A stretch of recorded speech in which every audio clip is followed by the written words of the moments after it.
Nina. All right. Action. Welcome to the Dr. Nina Show. I'm your host, Dr. Nina Savell Rocklin, and today I am so excited to have Noelle Freeman with us here today. She is an ex-Miss California who placed very high in Miss America too, and she is now a social media expert with clients ranging from Neutrogena to autism awareness. She also hosts a podcast called The Social Weekly, which has an international viewing, or actually listening. Maybe I should try that again. You want to start again? I think I should. Okay, let me stop the box and I'll restart it. Sorry. No. Is there anything you want me to change? No. Okay. Whatever. Yes. You don't have to stick to anything. Okay. I just want to present you fully, Okay. but we could also do that as we talk. All right, we're rolling again on the box. Whenever you're ready, action. Welcome to the Dr. Nina Show. I'm Dr. Nina Savell Rocklin, your host, and today I am so excited to have Noelle Freeman with us. She is an ex-Miss California turned social media expert. She owns her own agency with clients ranging from beauty brands like Neutrogena to social activism causes like autism awareness. Thank you so much for being here. Thank you for having me. So I also know that you have a podcast. Yes. Tell us about that. The podcast is called The Social Weekly. You can find it on iTunes and Google Play, and it's basically a weekly rundown of social media trends and how to build your business or your personal brand using platforms like Instagram, Facebook, Twitter, YouTube even. Now, tell us your journey from pageantry to social media expert. Yeah, well, you know, so when I won Miss California, it was really a time where Instagram was just getting started. Facebook was a thing, but more to connect, not to like build a brand or anything. So I really leveraged like a personal blog, just documenting my day-to-day as Miss California, to connect with the people all across the state and the world about what I was up to. And from that point, I mean, I majored in advertising and public relations, so I knew the value of advertising, but it was really that experience that showed me like the power of social media and blogging, website, keeping people informed, because you know everyone has a story, everyone has something that makes them unique, and I think oftentimes we think like, oh, you know, there are a million people that are doing this, but no one is you. And I think that's the cool thing about social media, is that everyone has the ability to have a following because everyone's just so different. And what I really like about you talk about the positive power of social media, not just to reach a lot of people in terms of advertising, but the positive power it has inherently. Right. Because I know I hear a lot of things like, social media causes eating disorders, and if you look on Instagram, it causes low self-esteem. And I've actually found that it also can be positive. People can connect with other people and find like minds. So tell us more about the positive kind of way that you see social media. I mean, I don't ignore that there are negative downsides to anything.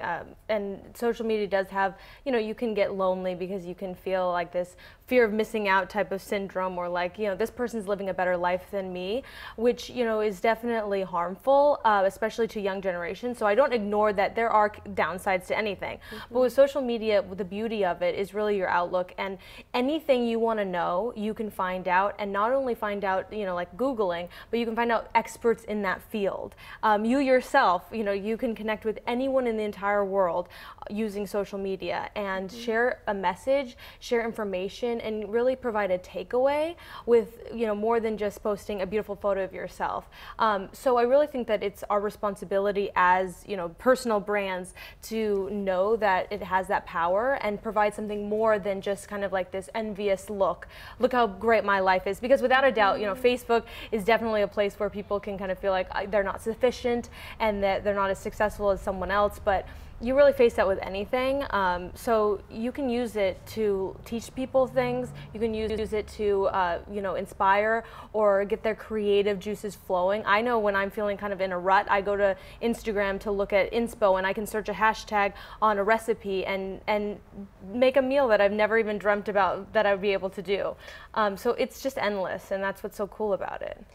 Yeah, and I love how it connects people who would never otherwise connect. Totally. Like some woman from Australia reached out to me last year, and I mean, she's from Australia. She had her own weight loss journey, and she wants to inspire other people. Yeah. She reached out to me on Instagram, ended up coming to America. Oh my gosh. Being on my show just because she was that like fabulous. Yeah. And I was like, oh, this woman is coming from Australia, and she has this great story to tell.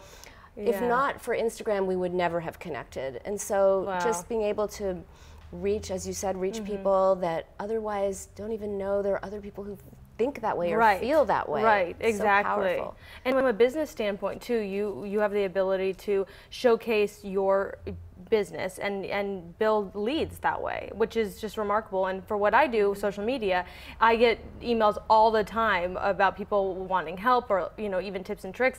And it's what other lead generation tool can you have for free? And social media is really the tool to do that. Yeah, very powerful. Very. Now, I know that one of your platforms for Miss California was autism awareness, and I know that you help autism awareness. So where did the interest in autism come from? And tell us about that. Yeah, so fortunately, no one in my family, immediate family, has autism. And that's oftentimes people ask me, who in your family has autism? But my school growing up was next to a school for children with autism. So my school got out at 2:30, and my mom actually worked at the school for children with autism, and that got out at like 3. So I would come over every day after school, and I would connect with these kids, and really, it's about building those like peer mentorships with them, and they could connect with me because I was more similar to their age versus the teachers. So I would tell them, oh, put this away, and the teacher wouldn't be able to get them to do that. And I really grew to love and just have like a patient heart with all these children.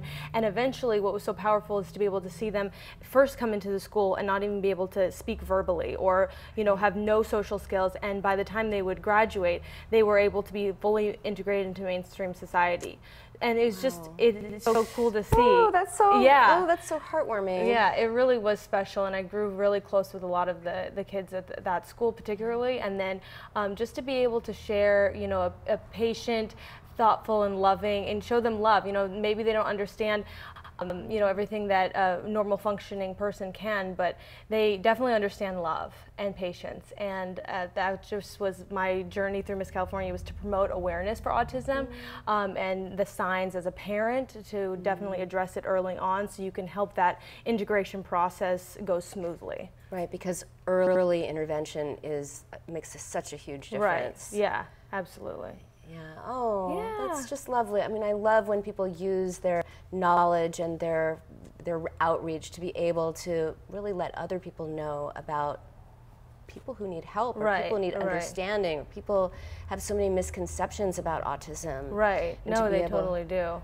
To be able to correct that is super powerful. Yeah. Yeah, it's been really fun. So I've worked with a number of different charities who help fund for research and finding a cure, and providing like a community for people with autism so that they can connect with each other and their families can, kind of get a break from their day in and day out job of caring for these people. Yeah. So, what are you most passionate about? Passionate about? Most passionate about? What did you think I was going to say? I don't know. You looked My a little mind goes nervous. everywhere. Yeah. No, answer that question. Yeah, whatever question that Yeah, was. what No, was that that's question? X-rated. Okay. What am I most That's another passionate show. about? I'm passionate about people, and I really, more than just people that are on a grind to create. It's so cool to see people who, we all are told no, we all face failures, and we all at times think, we're not good enough to do whatever path we're going down. And it's just cool to see people who don't let that stop them. And, in my generation, it's tough because everyone, we kind of think everything is going to come to us and it's going to come easy. And it's really special to see the people that no matter what, they will stay up all hours of the night to get whatever goal they're, reaching towards done. And I love seeing that. I think that that's the coolest thing in the world. Yeah, I think millennials have gotten a bad reputation for being lazy because you know what? There there have always been lazy people in every generation yeah. and people who work really hard. Yeah. So to say that all people in their 20s and early 30s are just like these lazy, entitled Yeah. millennials is so unfair. I mean, Right. No, I think you're totally spot on. I work with Next Beverly Hills, which is a government chartered committee that really focuses on next generation, like the next generation of Beverly Hills. And I look around the room and they're all, in the millennial category or age group, I should say, and they have several. Each of them have several businesses. They're at 8 a.m. when our monthly meetings are. We all work on other side projects for the committee outside of it, and it's cool, to surround yourself with those people. So I think you're absolutely right. There are the lazy people in any generation, in any capacity, in any field, but millennials are cool because they have technology down, and any new technology that comes away, they're the first on it, and they will become an expert in it and use it somehow to propel their career or their business. Yeah, it reminds me of this quote, and the quote's like, oh, the new generation, their music is crazy, they dress crazy, I don't know what they're thinking, they're lazy, they're this and they're that, and they go on and on and on, and you're like, well, who said this? Because it sure sounds like they're talking about millennials, and it turns out it was Aristotle or something. Oh gosh, that's so funny. So Yeah. Well, you're an example of the anti-millennial attitude. Well, thank You're you. doing a lot. Thank you so much. So what do you think has been your biggest, obstacle on your path to where you are now? I think when you start a business, and this was more so early on, and luckily I've surrounded myself with good mentors that have helped me, change the patterns. But I think as a woman and as a young entrepreneur, you kind of feel guilty for getting paid a lot for your services, or even getting paid at all. And I think that that's really been a challenge for me. 4 years ago when I started the DMS agency, that was really a struggle, because with social media especially, people think that it's free because the platforms are free to be on, but creating the content for those platforms takes time. And understanding that time is my commodity, and that I'm the only one that can fulfill this specific creative outlet, and I can do it the best for this business, and selling myself as that, and being, taking ownership that I'm great and I'm worthy of, a fee, is really something that I struggled with. And I see a lot of my friends who also start businesses, there's a good quote, what was it? It's, you can get anyone to have your services if you don't charge them. And it doesn't matter if you have a client list, as long as it can be, if none of them are paying. And I think that that's something that I struggle with social media and being a young entrepreneur. And luckily I've been able to kind of turn that around and have certain demands. And if that business isn't able to meet those demands, or don't think that I'm or my company's worthy of that, then it's a non-starter. Yeah, I think it has more to do with being female than being young. Could be, yeah. I've, as a psychoanalyst, I have many colleagues who are women, all have doctorates, and they charge so much less than what their male colleagues charge. They could charge, no one's making them charge less. Right, but totally. It's like they feel guilty for it. And I'm like, you got a doctorate, you worked hard, you paid a lot of money for that. That's a lot of knowledge, you have a lot to give. You need to value it. If you don't value yourself, how are you going to make your patients value themselves? But it's like, it seems to be this, but I don't know, it just seems mean. Right, yeah, almost like it's mean. Yes. Yeah, I think that you hit it right on the head in its value. And it can go for business, but it can also go for your personal life. Once you know your value, nothing can stop you. And I don't think it's something that you can teach. I think everyone has to go through their own walk to find that value, but I really encourage everyone to do what it takes and understand that you are worthy of whatever you want. Really, it's limitless. And if you can believe it, it can happen. And some people just, they are hung up in their own insecurities and don't think that they're worthy of what it is that they're aiming for. Yeah, and that seems to be when you look from outside. Like, I'll know that I'm valuable when I'm that number on the scale, or that person likes me, or I reached this particular goal, and if I don't do that, then I lack value. Right. So it's either or. Totally. And then, of course, they get to that level, and they don't feel any better about themselves. No. So I remember on Instagram when I was like, okay, once I hit 10K, I'm good. Like, I'm going to be the happiest I can be, you know, and then there was a little voice in my head that said, this is just like the beginning, you know, like it's not going to stop there. Once it's this, it will be something else. And sure enough, like 20K, 30K, and it's like, what am I going after? And that's the downside with social media, is that you get validation from a number, and it's just such a bad way of looking at, you know, what your impact really is. So you're absolutely right. There will always be something more you can accomplish. There will always be more money you could be making, and you just kind of have to accept that and go with the journey. And hopefully you can, you know, grow yourself and your skills along the way.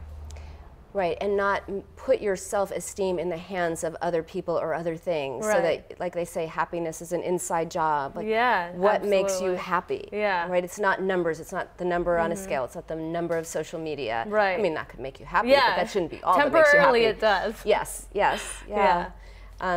So your biggest obstacle was kind of realizing, hey, I'm not valuing myself as I should, and then Yeah. what helped you make that shift?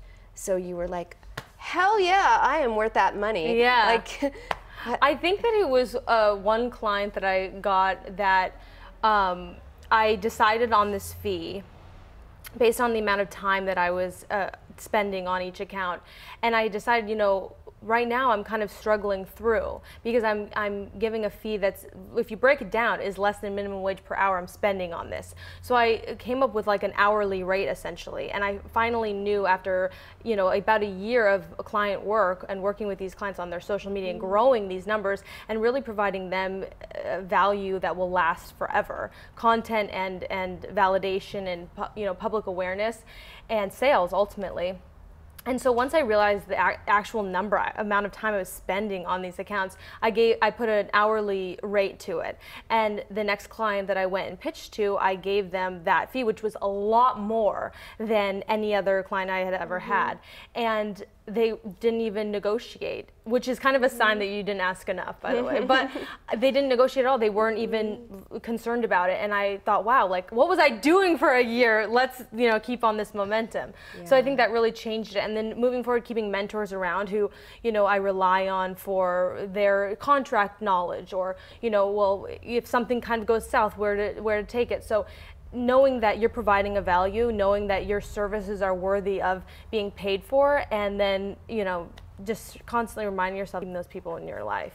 Now you've mentioned mentors a couple of times. So would you say that one of the things that has helped you the most is having great mentors? What would you, if you have to narrow it down to one thing that's made a difference for you, what would that be?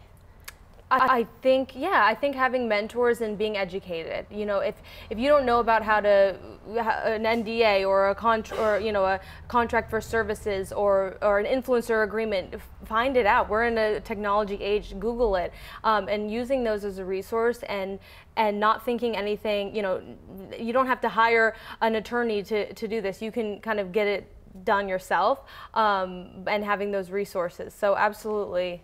People that have done it, you know, they're the best people to surround yourself with. Well, clearly you are a walking your message is you, right? I mean, you are living your message, and it's wonderful to see. You have this business, you're out there changing public opinion, you're making a difference with people with autism and other young women. And guys, why can't guys be inspired too? Yeah, I hope they're inspired by me. I'm sure they are. Otherwise I'm doing something wrong. I don't think you have to worry about that one, Noelle. So if people want to reach you and want to know about what you're doing and listen to your podcast, how can they find you? The podcast is The Social Weekly, and it's on iTunes and Google Play. You can reach me on Instagram at Noelle, and my company is thedmsagency.com. Oh, well, thank you so much for being here. It is delightful to see someone like you who's for having me. Doing so much and just, you know, so much more than a pretty face. You are out there making a difference in the world. So my hat is off to you. Thank you so much for joining us. I'm Dr. Nina Savell Rocklin. Join me next time on the Dr. Nina Show here on Focus TV Network. See you then. Great job. It gets hot in here. It's hot.